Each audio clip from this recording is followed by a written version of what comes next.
So this course is about sensors and actuators in servo systems.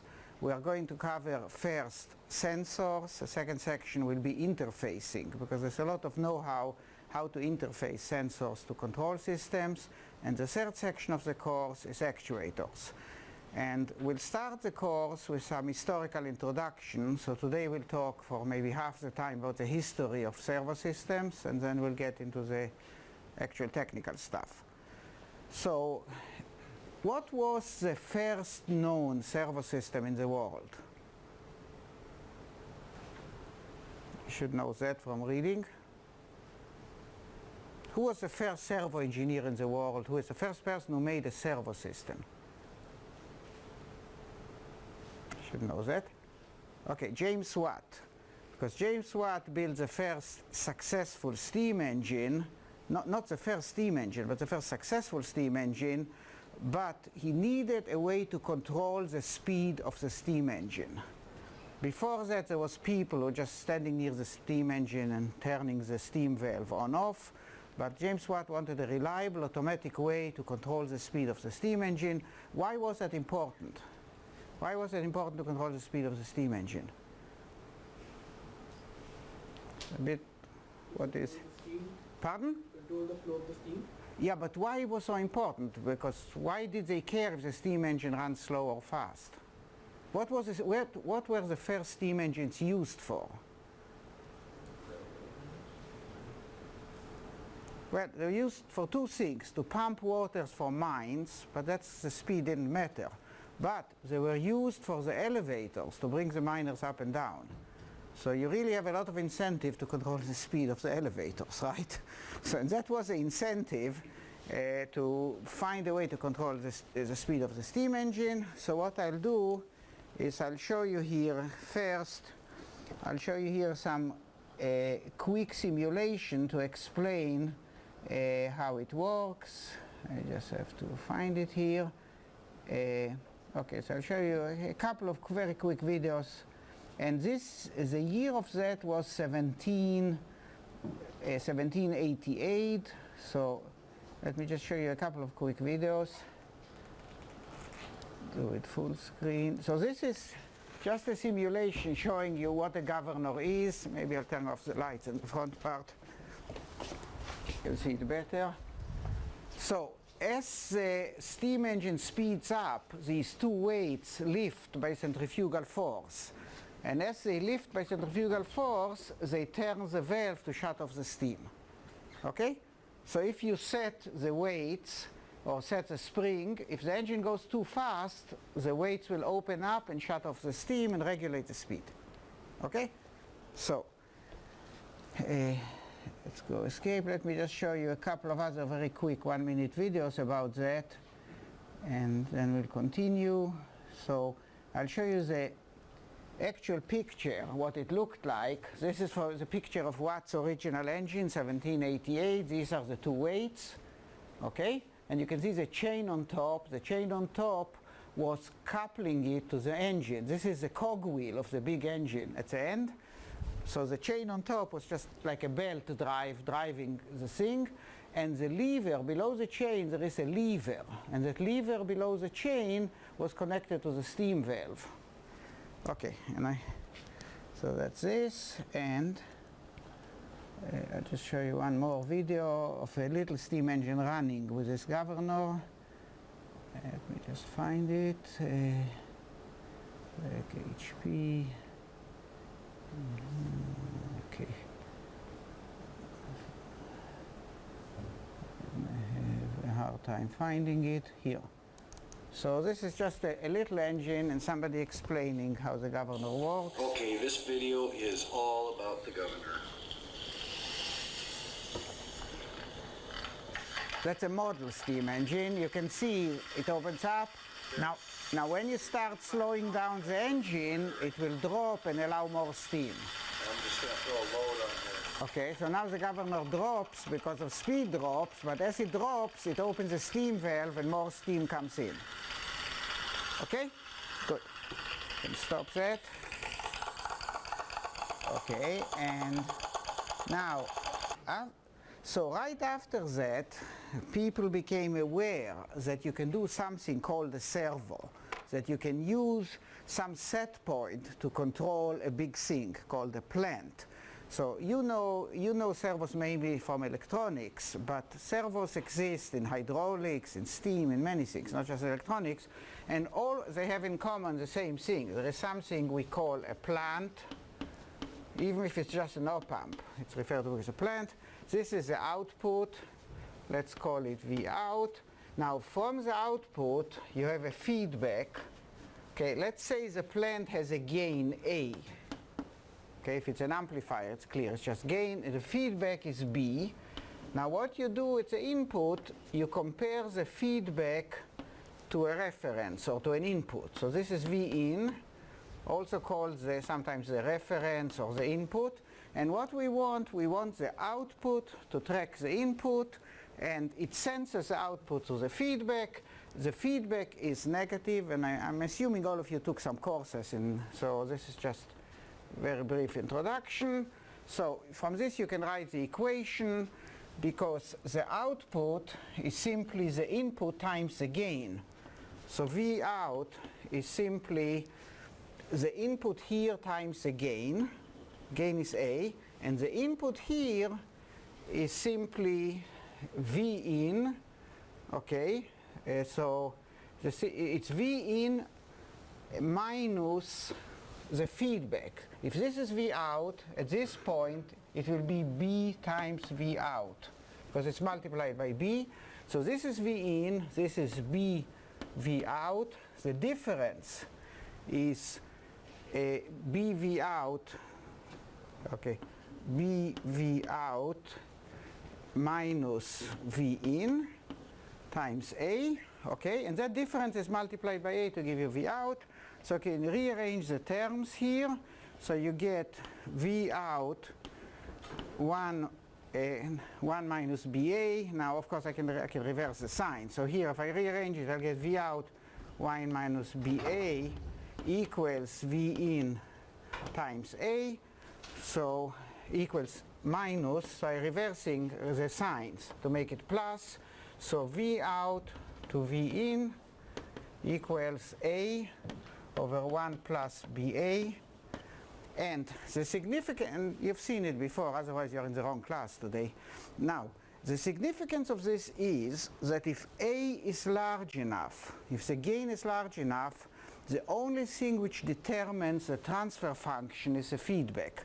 Because if A wants to go to infinity, BA is much bigger than 1, so A over BA, A cancels out, and you get 1 over B. So the transfer function of the whole system is 1 over B for very large gains, which is very good, because it means if the gain changes, it doesn't matter. So if the plant changes, something changes, doesn't matter. The only thing that matters is this element, which is a sampling element, which takes a feedback, okay? And at large units of gain, it's 1 over B. Now, it also shows you the danger of feedback, briefly. If BA becomes negative, and let's say BA becomes minus 1, okay?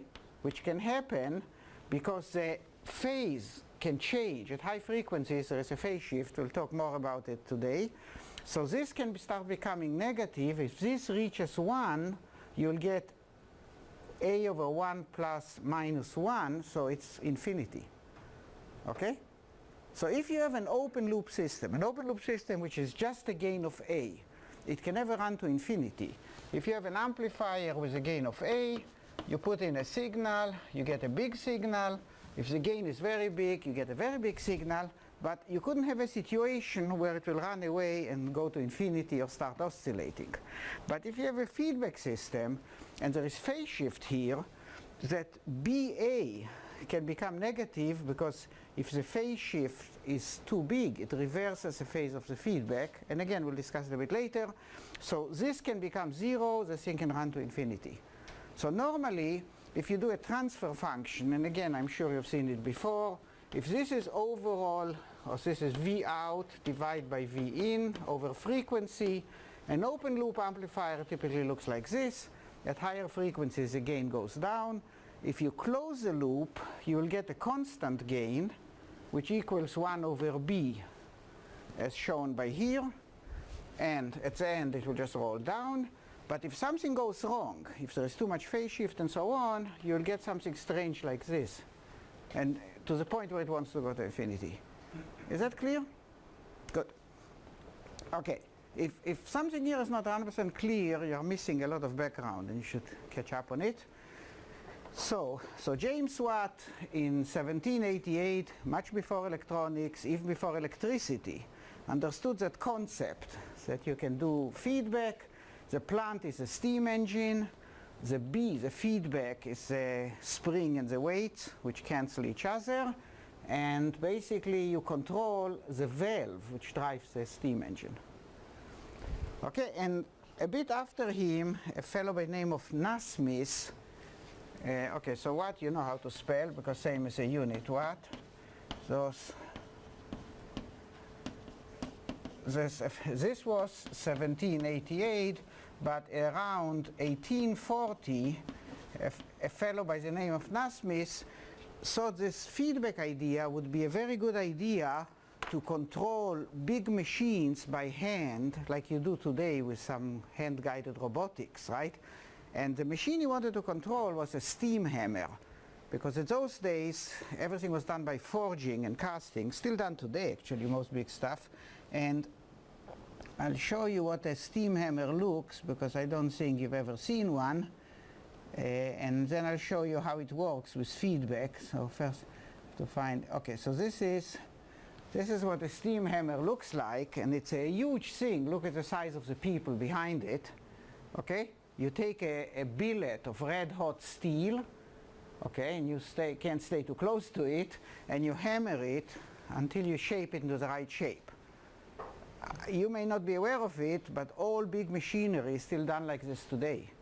If you look at the shaft of a wind turbine, okay, if you look at big gears and anything big today, still done exactly like this, and the machine looks exactly like this.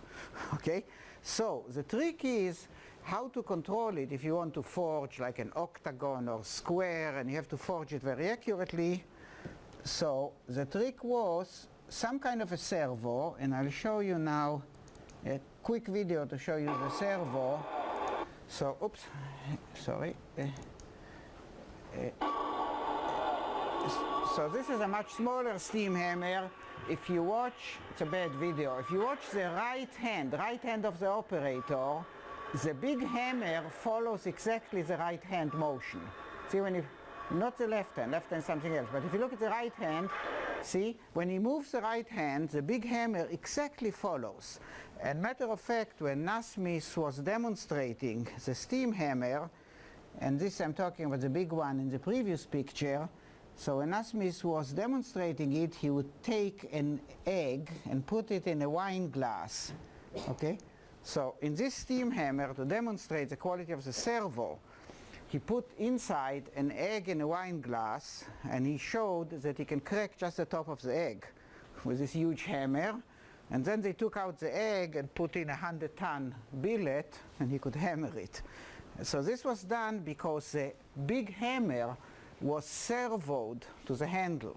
So if you move this handle a millimeter, the big hammer moved a millimeter, and it had no backlash because it was done with a steam servo. So any tiny movement on the handle made the big hammer follow with perfect precision. Okay, so this is another example of a servo around 1840, and from this we jump to modern servos, because modern servos are all electronic. So then we jump to the first guy who thought about electronic feedback. And if you didn't know about Watt and Nasmyth, you probably wouldn't know about this fellow, because strangely enough he was completely forgotten, but he invented one of the most important things in basically mechatronics, the electronic servo. His name was Harold Black. Harold Black, and in 1927 he worked for Bell Labs, and Bell Labs were into the telecom and long distance telephone. But now when you do long distance telephone, you have to put in repeaters. Repeaters are amplifiers you have to put every couple of miles into the line. So if you wanted a telephone line which goes across the US, every few miles you have to put in an amplifier. And you have big problems. Problem number one, the total gain was very unstable. Because, say, if you patched in at some place, or if the amplifiers drifted, since you had like 100 amplifiers in series, the total result was very unstable. If each amplifier changed 10% with time or temperature, you could have hundreds of percent change at the end. And the second problem was a bit of distortion, because if each amplifier distorts the signal a bit, at the end you get more and more distorted. So Harold Black was thinking, how can you make amplifiers which are very low distortion and never change characteristics? So he thought, using the same idea as James Watt used for steam, he thought of using it for electronics. You'll put an amplifier here with a very high gain, and you'll put a feedback, and if the gain is high enough, the total gain of the system will be 1 over B. It wouldn't depend on the amplifier. It would just depend on the feedback, and the feedback is just a resistor. If this is electronic, the feedback is just a resistor, so the feedback will be very stable. Okay? Remember, in those days, amplifiers were with vacuum tubes. That's before transistors, and actually it was expensive to build a high-gain amplifier, because each vacuum tube only gave you like a gain of 20, let's say. So Harold Black went to his bosses at Bell Labs and said, you know, I suggest to do that, then the amplifiers will be stable and so on. And his bosses said, it's a very bad idea. He said, you are saying instead of making an amplifier with a gain of 100, you are saying we should make an amplifier with a gain of 10,000 and then throw away 99% of the gain. Because that's what you do in a sense. If this is a graph, the open loop gain is very high, but when you put feedback in, you throw most of this gain away. But you throw it away to make the system independent of the gain, right?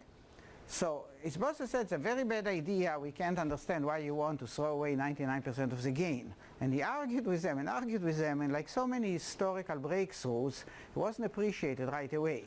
But then he built the system and showed them, and what was so good about Black is that he understood not just the fact that it will be stable in gain, he understood all the other subtleties, what feedback buys you, and many students who graduate control today, they still don't understand what he understood in that paper.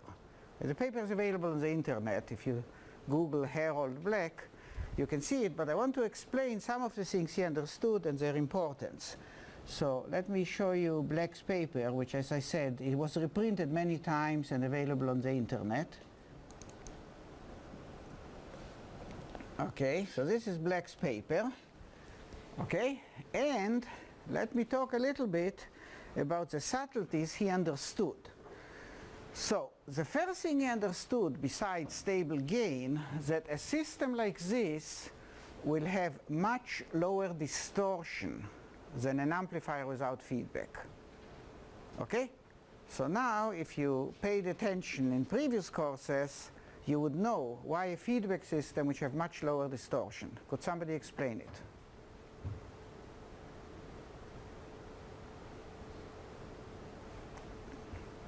Okay.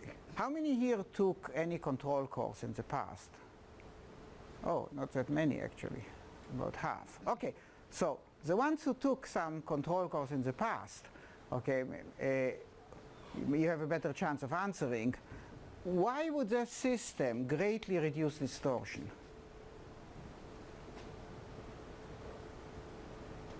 So think of it what the system does, and any servo system compares the input is what you want to get, to the feedback, which is a sample of what the output is, and tries to make them the same. Okay? That's all what the servo does. It constantly looks at the output, tries to make it the same as the input. So what happens if the output has distortion? You put in a sine wave, and the output, let's say, ends up some kind of a distorted sine wave.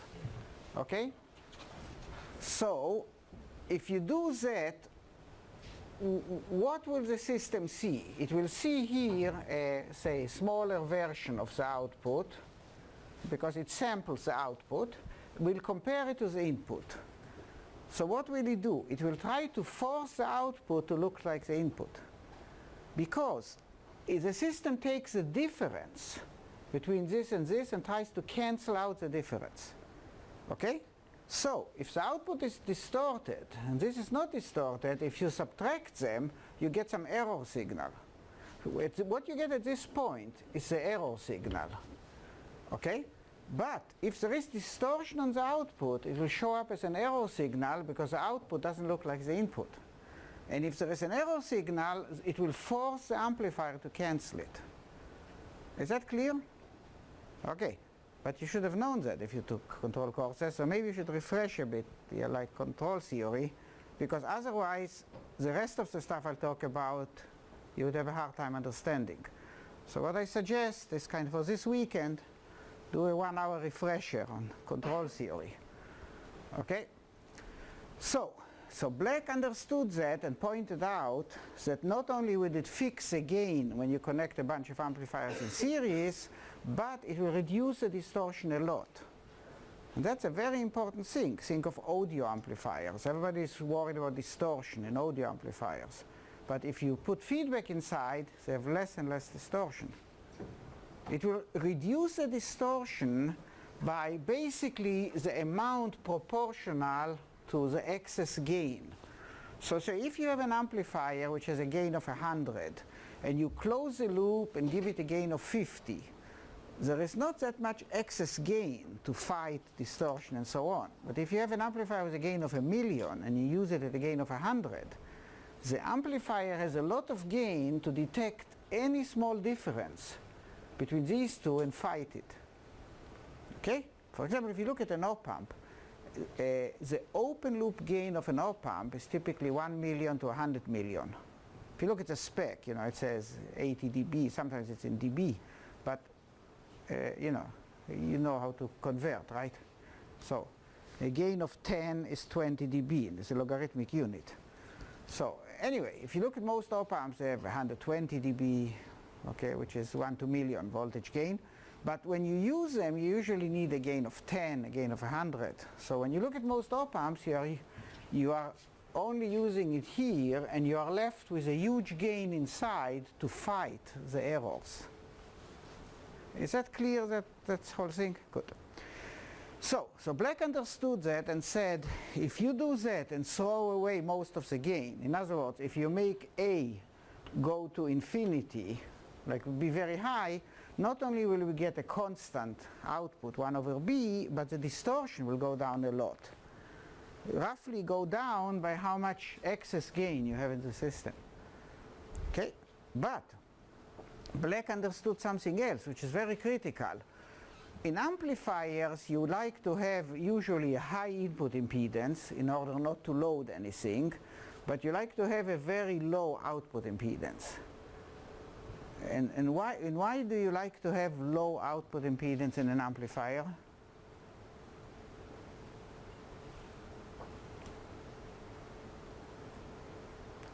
Think of it, any amplifier you used.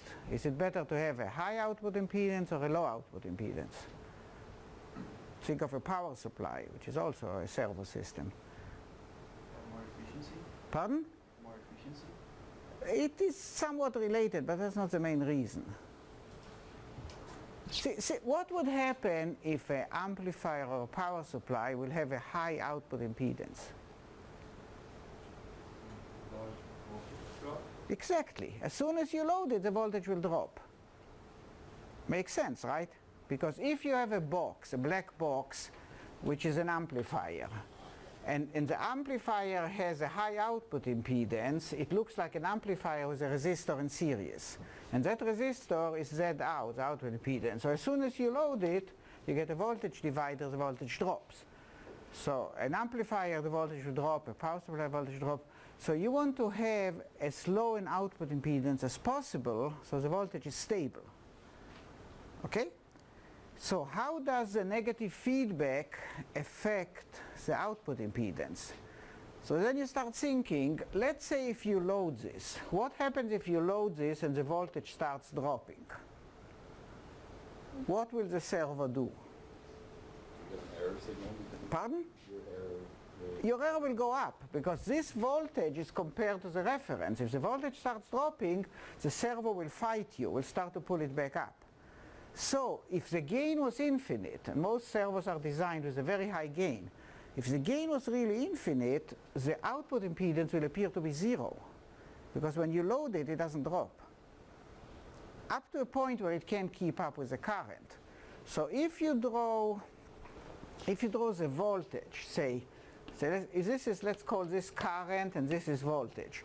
So if you have a regular amplifier or regular power supply, the more current you draw, the more the voltage drops. Think of a battery, right?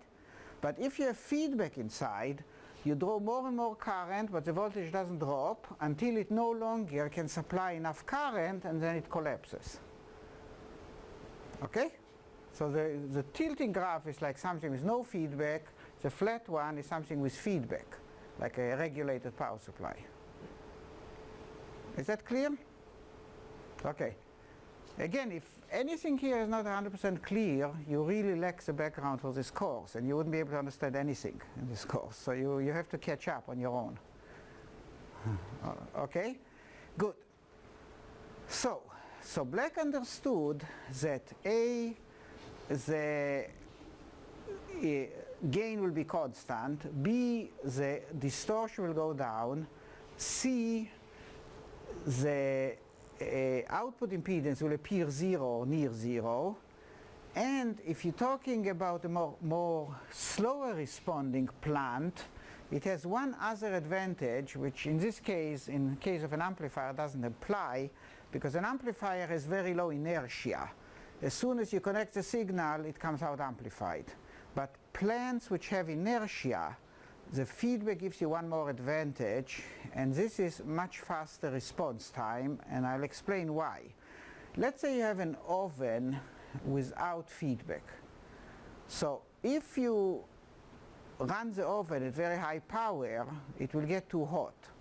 So let's say you have a heater, this is time, and this is temperature. So if the oven wants to reach a certain temperature, this is the temperature you want to reach. Like think of a kiln to make pottery or any kind of an oven, baking oven in the kitchen. You want a certain temperature, okay? And if you didn't have feedback, if you gave it too much power, the temperature will keep increasing way beyond what you want. So you have to give it less power so the temperature will stabilize where you want. Okay? And that's how all open loop ovens work. Okay, you just give them just enough power so the temperature stabilizes. Say the older version of soldering irons. They just had enough power to get a certain temperature and it stabilized. Okay? But it takes a long time. And if you give it too much power, it will get too hot. But if it has feedback, it can ramp up at very high power until it reaches a temperature and then start cutting down the power. So if it has feedback, it can stabilize very fast and not overshoot. And if it doesn't have feedback, it will take a long time to stabilize, otherwise it will get too hot. This is no feedback. So basically the feedback for a slow plant makes it behave much faster.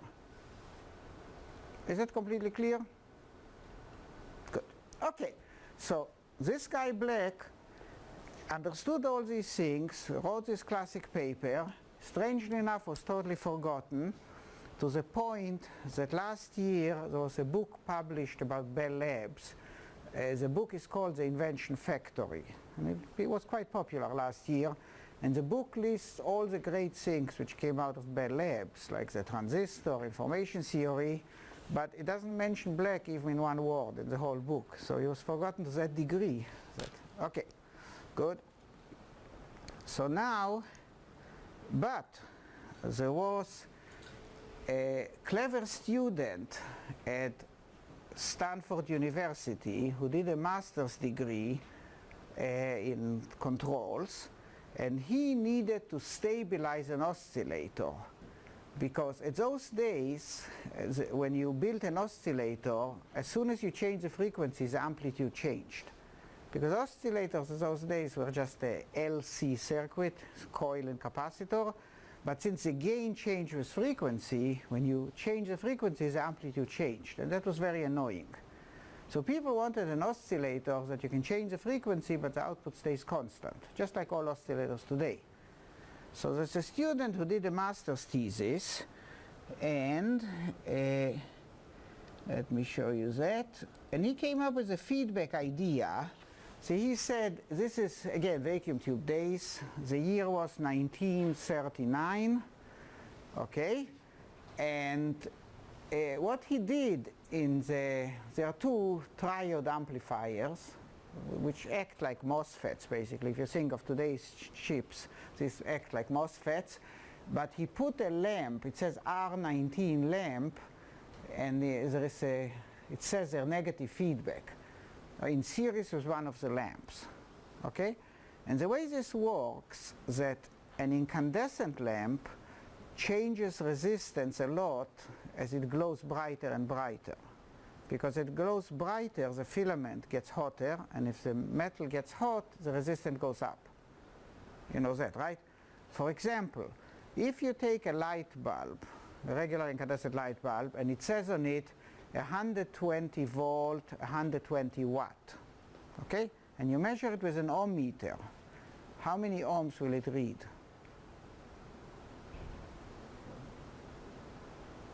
So 1 amp. The light bulb says 120 volt, 120 watt, so it means it draws 1 amp. So 1 amp at 120 volt, if you measure it with an ohm meter, how much would it read?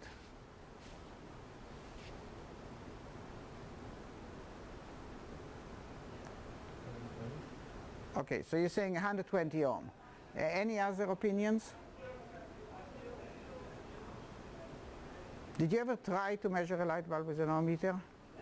So, okay, if you try, the bulb which says on it 120 watt, which means 1 amp, which should read 120 ohms, reads like 30 ohms. Because it's only 120 ohms when it's hot, when it glows. But when it's cold, it's much, much less, because it heats up to 2000 degrees, right? So the change is huge in resistance. So if you take a light bulb and put it in series, it becomes something towards a constant current supply or a current regulator, because if the current wants to go up, the light bulb starts getting hotter. As it gets hotter, the resistance goes up and limits the current.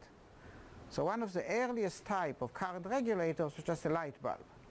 It's still one of the best way to charge batteries, rechargeable batteries. You put them in series with a light bulb, so at the beginning the voltage of the battery is low, the current is high, and as the battery gets full, the light bulb gets dimmer and keeps the charging current a bit constant. Anyway, so this student at Stanford put in this light bulb as negative feedback. So if the output of the oscillator wants to go up, the current goes up, the light bulb heats up, and because it heats up, it doesn't allow the current to go up. So that's negative feedback, simple negative feedback. So the company he started, based on this idea, had revenues last year of $120 billion. So what's the name of the student and what's the company?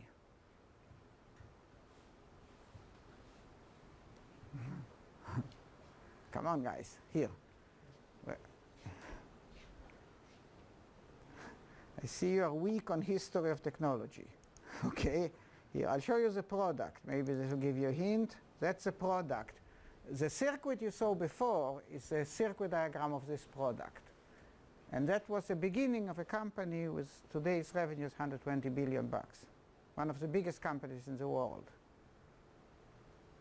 Microsoft? They didn't start in '39, and yes? Hewlett-Packard. Good. Well, it says Hewlett-Packard actually on the slide. You see it says HP. So the student was Bill Packard, and his master's thesis was a stabilized oscillator, And when he graduated, he went and built this together with Bill Hewlett, okay? And they started the company Hewlett-Packard, and the first product was an oscillator where the amplitude stays constant because it has feedback. It's like a servo system, basically. So you can see the capacitor. The thing in the middle, this bank of plates in the middle is a variable capacitor.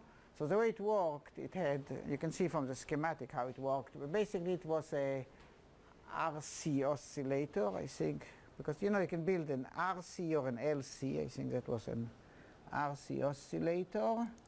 Let me check. Yeah, it was an RC oscillator, and it had negative feedback to stabilize it. It was a sensation, and just a tidbit, the first big customer was Disney because they needed sound effects for the movie Fantasia.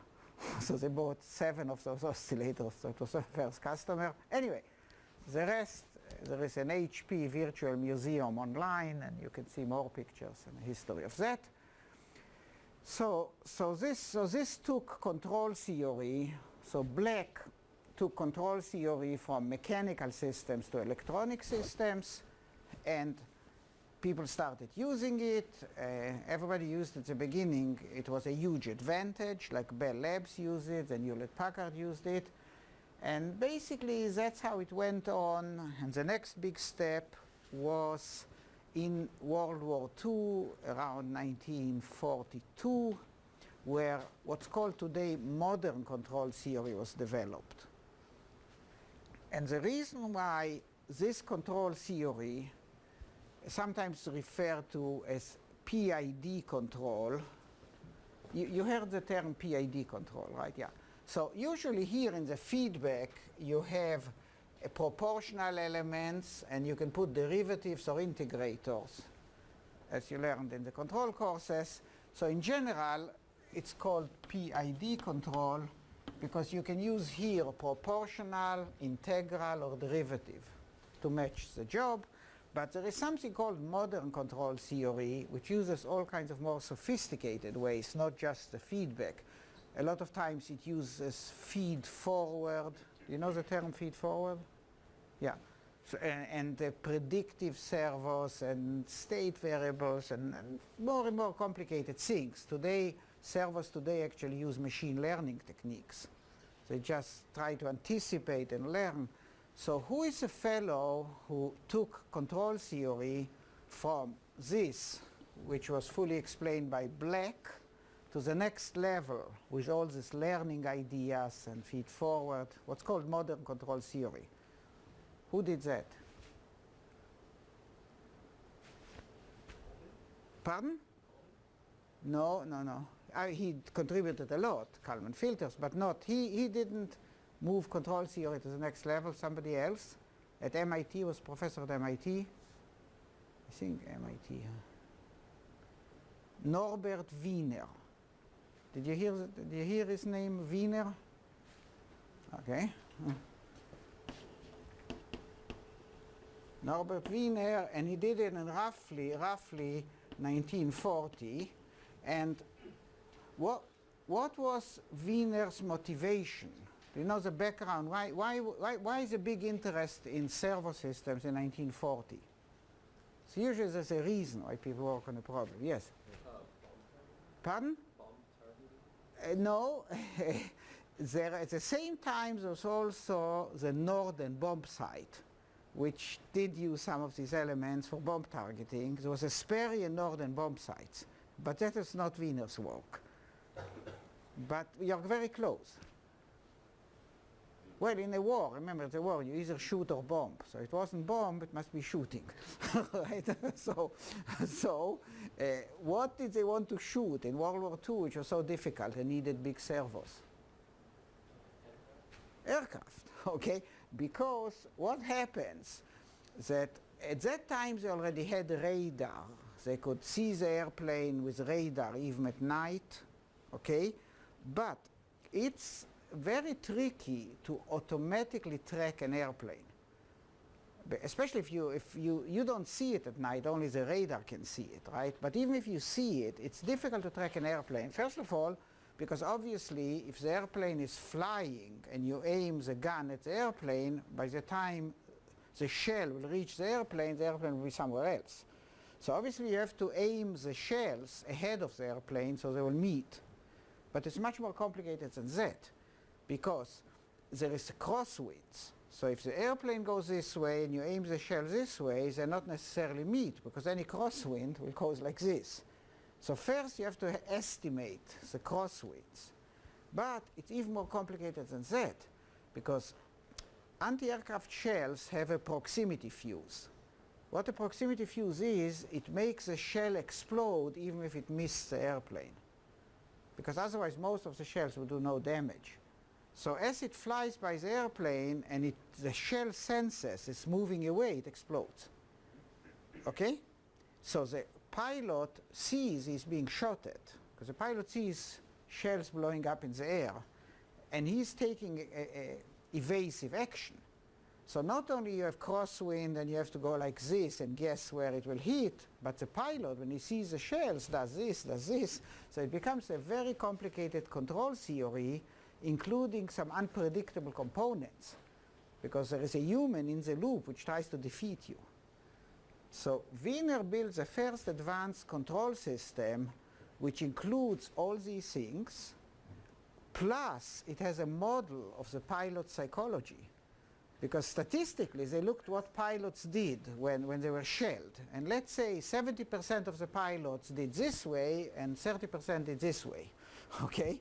So when the pilot was shelled, the servo gave more weight to the chance that the pilot will do this and tracked in this direction. So basically, it was the first, what's called modern servo.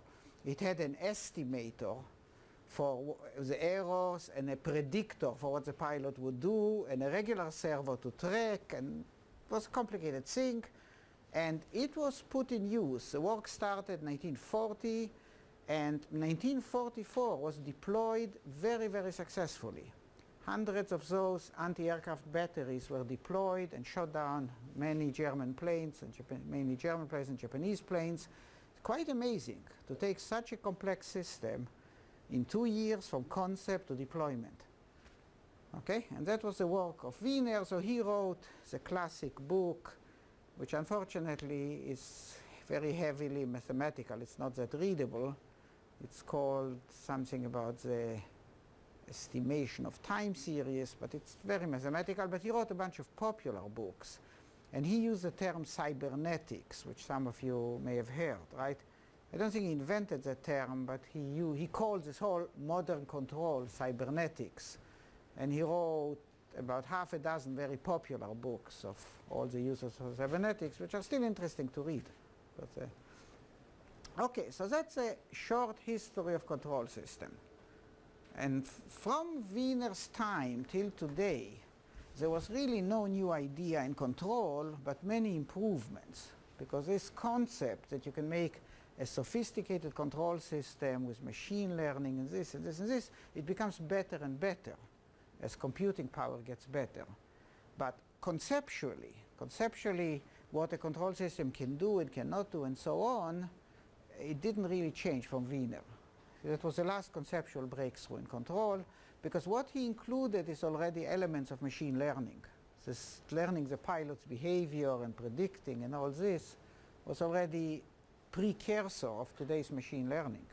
I mean, this was all done with vacuum tube computers, right? So we couldn't do it to the same degree as today, but the ideas were there. Good. Any questions about history of control systems and servo systems? Good. Okay, so now we'll move to the next thing. We can turn off the projectors. Okay, this projectors off, projector system off, and we turn off the computer.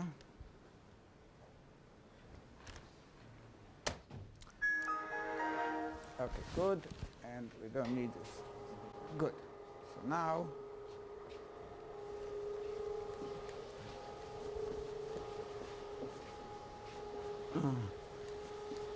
Okay. There is actually one more name I should mention for completeness. I mentioned that the problem with this elegant concept is if there is phase shift and the signal here starts changing phase, and at some point the negative feedback becomes positive feedback. This will become unstable because this is connected as negative feedback. The feedback is connected to the minus. So if the signal is too big, because it comes in negative, it brings it back to being small. But if you would reverse it, okay, if you reverse the polarity or reverse it here, okay, it can do the opposite. If the signal becomes too big, it will come in and make it bigger. Let's say both are plus. This is minus plus, and this is a difference. Let's say if I have a colored chalk, very clearer. So let's say that somehow, because of phase shift, this becomes plus instead of minus. So this, instead of subtracting, it adds up to the input and becomes bigger. But once it becomes bigger, it becomes even bigger, and then adds again and starts growing as basically growing uncontrolled until it saturates or oscillates. Okay? So clearly, there is some relationship between the stability and the amount of phase shift you can tolerate and amount of gain you can tolerate. Because clearly, if the gain is less than 1, it can never oscillate. Because even if you reverse the polarity from minus to plus, so you get a signal, if the gain is less than 1, it comes out smaller than it came in.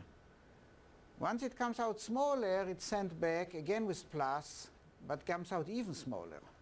So if your gain is 1/2, the signal ends up here half, comes back, ends up half again. So instead of growing uncontrolled, it shrinks uncontrolled.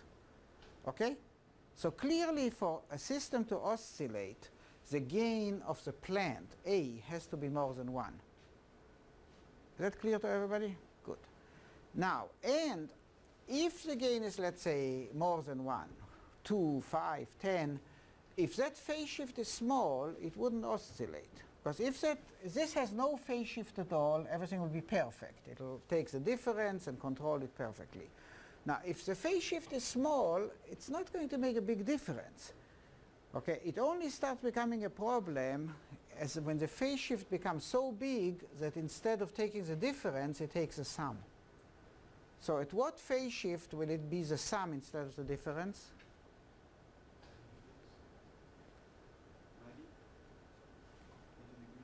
180.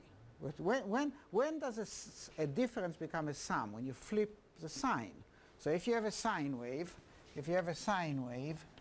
and you take the difference between this and this, in order for the difference to become the sum, this has to reverse completely, right? So it's 180. At 90, you get somewhere in between, sum and difference. But 180, if you have a difference and this switches 180, it's the same as changing the sign from plus to minus. Okay?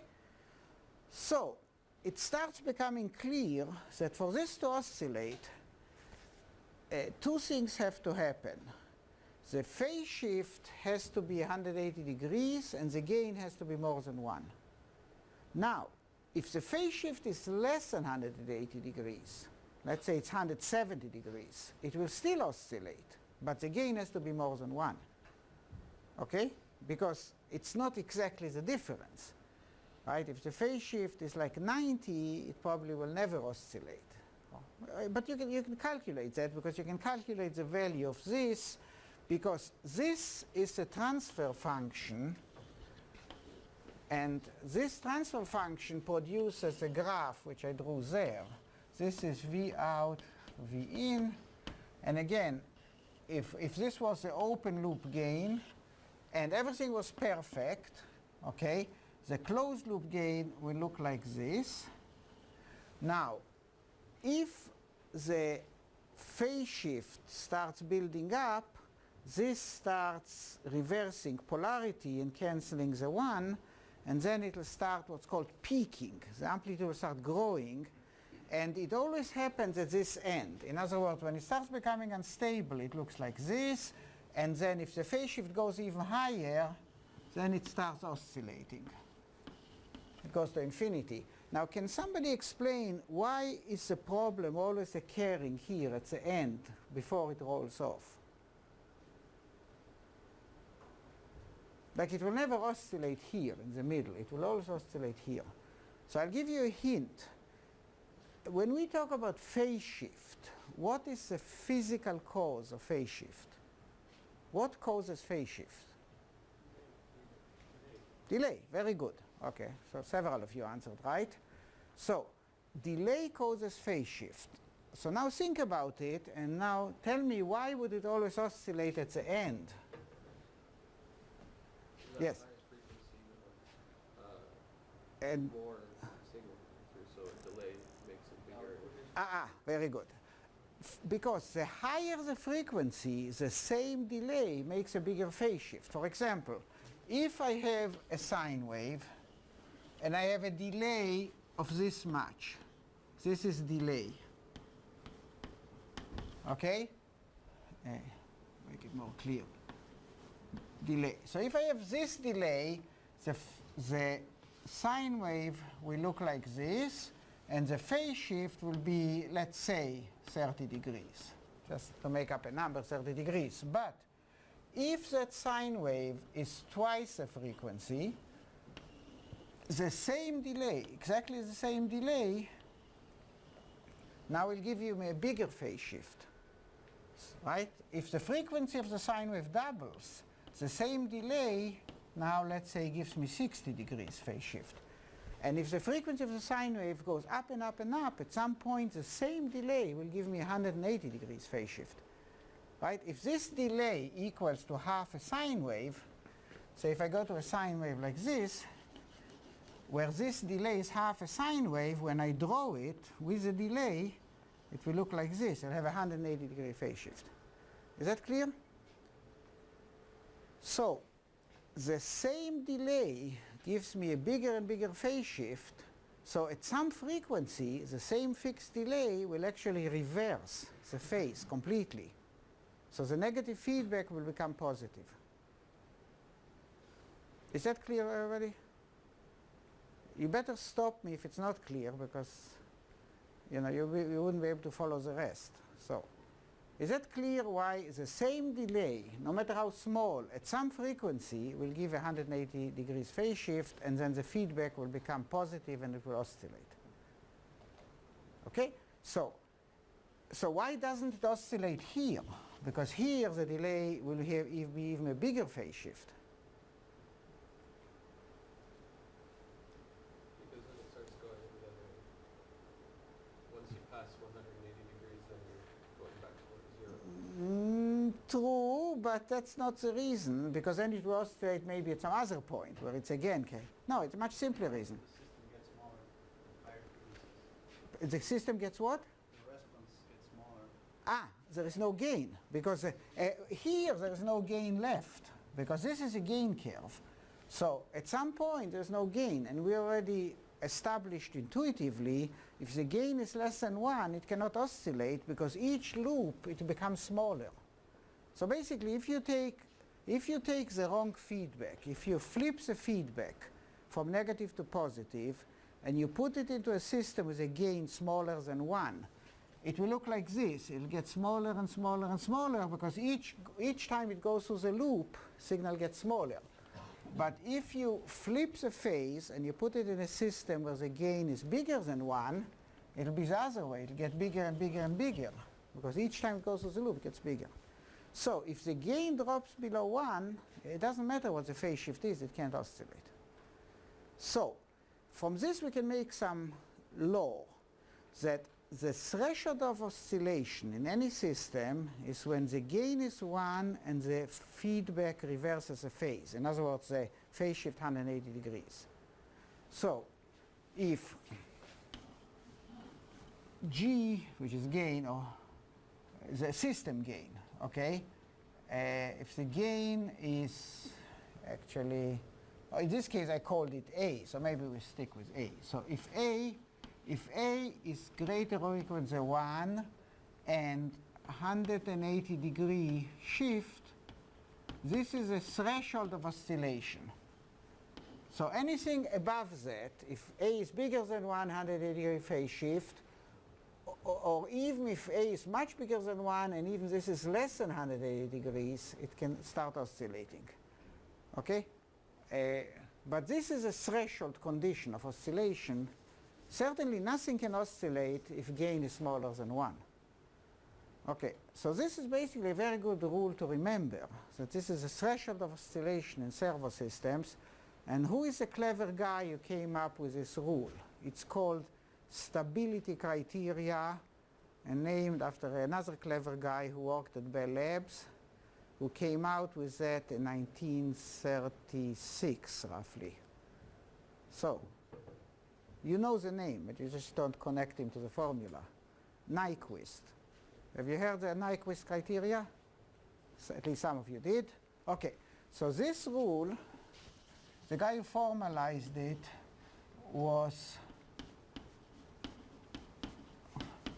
Nyquist from Bell Labs, and this is still named after him, Nyquist stability criteria, and there are whole mathematics to go with it.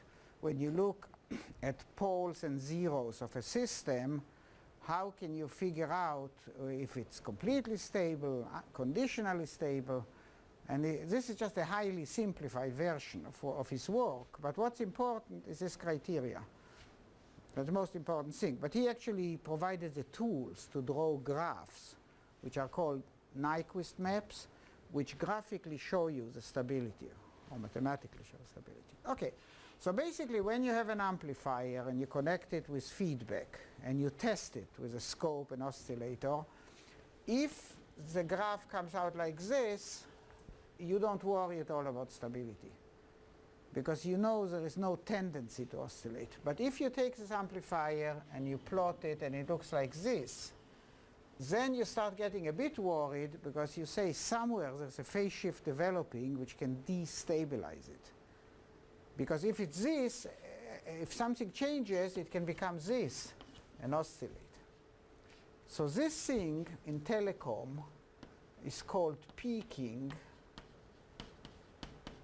from the word peak, and it gives you an idea how close you are to problems in a servo system. This concept is true for any system, robotics, servo, telecom. Say you, for example, you made a robot which moves the arm, and you want to make sure this robot wouldn't suddenly become unstable. So what you do is you can drive it with a sine wave. You tell the robot to do this, and then you go faster and faster and faster and faster, and you measure the amplitude as a function of speed, and you plot it. And if towards the end it gets like this, you know there is some instability, and there is kind of a fight between the gain dying out and the phase shift increasing, but it's dangerous. Okay, so you can estimate from this how close you are to trouble. So you can do this with an op-amp by simply sweeping the frequency, looking at the op-amp output. You can do that with a robot, you can do that with a kiln, you can do that with a whole industrial plant, which is controlled by feedback. So this principle is universal. Typically you see these graphs relating to simple op-amps, right? But this graph or this concept is true for any feedback system in the world. Could be hydraulic, could be very complicated, you know. Even could be a complex modern system with predictors and machine learning and everything. If you run it faster and faster, and if you see this, you know that it may be unstable and you worry about it. Where does the delay come from? So the thing which kills the stability of servo systems is a delay. The delay in the sensing, or delay can happen inside here too. Either delay here, somewhere there's delay, usually in the plant itself, because the sensor can be made fast. So the delay causes phase shift. The phase shift increases with frequency. So there's two things fighting each other. The phase shift gets worse and worse with frequency, but the gain drops. So if the gain is still high enough when the phase shift is near 180, it will oscillate. And usually you have to design the system that the gain will die before there's enough phase shift to be unstable. And that's what you do in op-amps when you sometimes add a capacitor. So when you design with op-amps, say this is an op-amp, and you have, let's say, inverting op-amp, and you test it and you get this problem. It's a bit unstable. Sometimes op-amps become unstable because of capacitive loading, like a cable capacitance. So when it becomes unstable, the typical solution is this. What this does, it makes the open loop go down faster, right? Because it increases the negative feedback for high frequencies. So because of that, it cannot oscillate because it runs out of gain. Okay? Now, there is a second source of trouble in servo systems, which is more rare but hard to fight. Sometimes you have a resonance. Let's say, especially in mechanical servos. So let's say you build a robot or you build a table which moves under servo, but the structure itself has a resonance at some frequency. And this is very common because every mechanical structure has natural frequencies, resonances. You know that from mechanical engineering, right? So why is the resonance so bad? So say if you take the open loop system, in some systems, especially mechanical, the open loop, instead of looking like this is F and this is A, because of resonances, you can get a system which looks like this, has some mechanical resonance. Okay? So why is that so bad? Pardon? Yes, but why is it so bad if you close the loop? This was open loop. Now you want to close the loop to a servo system. So why do you care? If there is a resonance, why do you care? You are closing the loop. It will hold the gain constant. But when you try it, it doesn't work. The errors will get higher at that point. Pardon? The errors between the signal and the reference and the output will get higher at this point. But let's say you have plenty of gain. Let's say you have plenty of open loop gain. So the errors get higher, but the servo should suppress them, just like it suppresses distortion.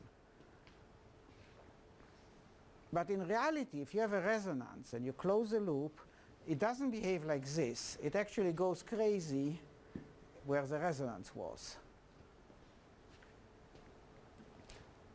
Let's take a very specific example. You have a cantilever.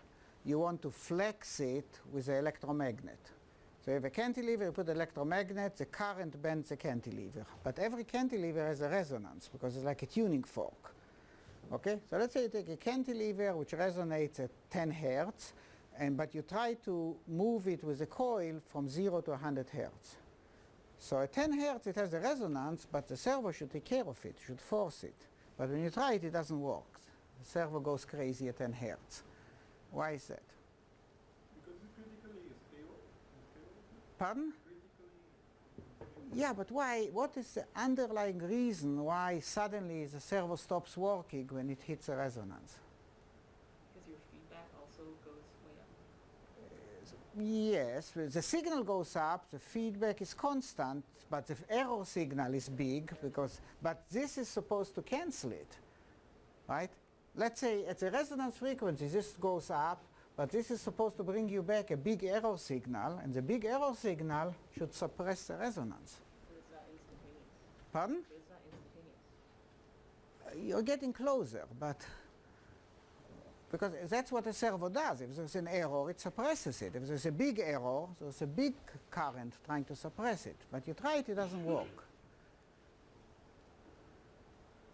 So this question is really a question of mechanical engineering, to understand what happens in a resonance. Starts becoming nonlinear, probably. No, let's say it's completely linear. If it's non-linear, for sure you have trouble, because this thing assumes linearity. But a resonance like a cantilever is completely linear. So what else happens in a resonance?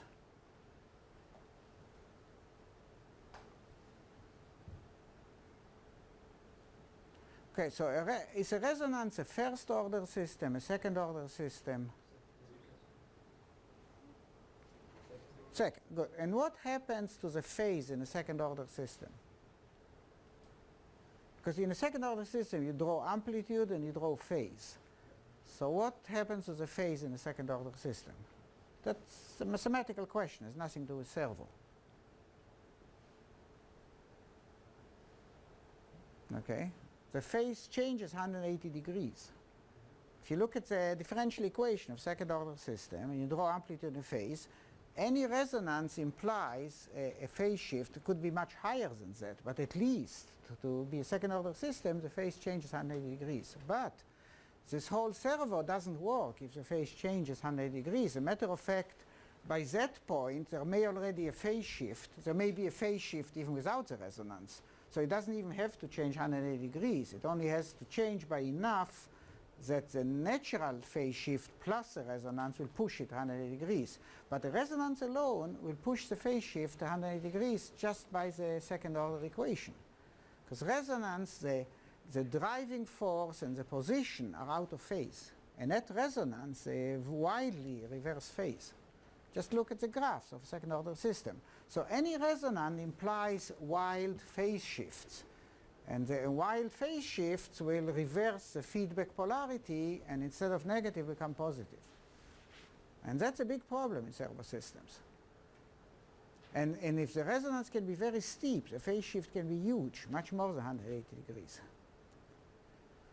Now, you probably know from differential equations that the slope of the plot, this is referred to normally as a Bode plot, because usually it's plotted in log units. It's log frequency versus log. Are you familiar with the term Bode plot? Yeah. So it's log units. So in a Bode plot, when you have a certain slope, it corresponds to a certain phase shift. So for example, 6 dB per octave on a Bode plot corresponds to 90-degree phase shift. 12 dB per octave corresponds to 180-degree phase shift. That's straight from the differential equation. It's nothing to do with servo. So if you have a very steep resonance of many, many dBs per octave, it implies huge phase shifts. So if this is like 100 dB per octave, it's thousands of degrees phase shift. So even the slightest resonance, not just a steep one, but even a tiny resonance like this, can give you immediately 180-degree phase shift, and the thing will be unstable.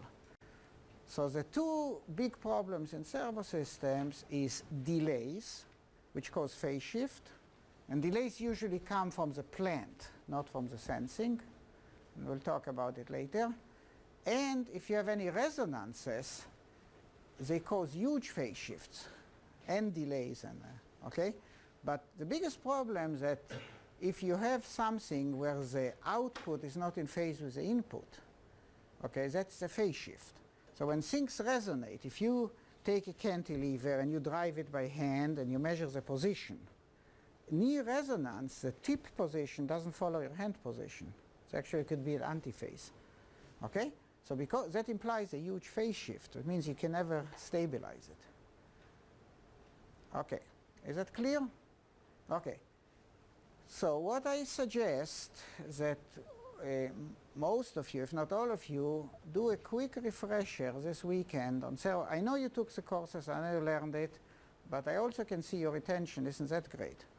Okay, so I mean, I've been teaching the same course many years, and so I can see every year the retention is worse.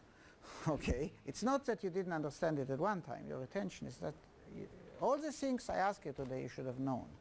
Okay, so you should please go back to your control theory 101 and go over again what is phase shift, what is gain, what is Nyquist criteria, what is closed loop, open loop, delay, all the stuff I mentioned today, because if you don't do that, you wouldn't be able to follow the rest of the lectures. Okay, thank you.